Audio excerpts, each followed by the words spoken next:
দিন ইসলাম, দিন ইসলাম, ফিলিস্তিন, ফিলিস্তিন, আল কুদুস, আল কুদুস। আমাকে আজকের এই জনসমুদ্রকে শান্ত করার জন্য বলা হয়েছে। আমি জানি না আপনারা কি শান্ত হবেন না অশান্ত হয়ে যাবেন। প্রিয় সুধী, মার্চ করতে যে লাঠি, গুতা, খেলা, উষ্টা সব আমরা খেয়েছি, তারপরেও আজকের এই সোহরাওয়ার্দী উদ্যানের এই গণজামায়াতে, এই জনতার মহাসমুদ্রে উপস্থিত হয়ে আমরা বুঝতে পেরেছি আজকের এই মহাসমুদ্র, জনসমুদ্র ফিলিস্তিনের প্রতি, আল আকসার প্রতি বাংলাদেশের জনগণের ভালোবাসার বহিঃপ্রকাশ।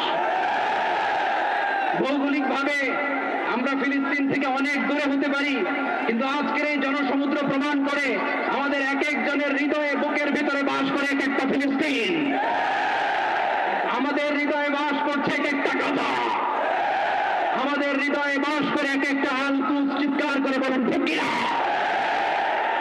আমরা আজকে সংহতি প্রকাশ করবো আমাদের মুসলিম ভাইদের উদ্দেশ্যে।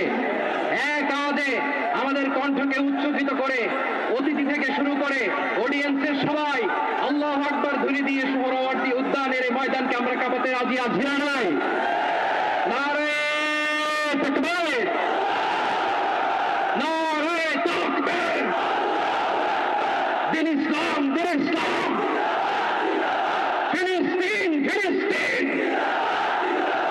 আল কুদুস, আল কুদুস, ফিলিস্তিন, ফিলিস্তিন, আল কুদুস, আল কুদুস।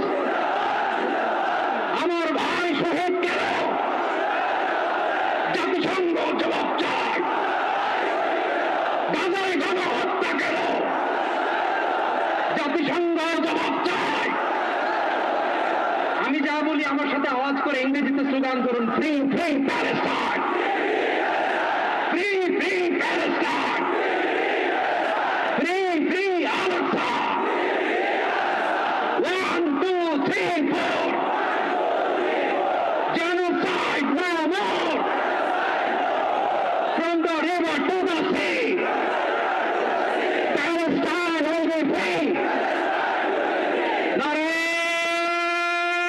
তাকবীর। ওমা আলাইনা ইল্লাল বালাগ। আসসালামু আলাইকুম ওয়া রাহমাতুল্লাহি ওয়া বারাকাতুহু।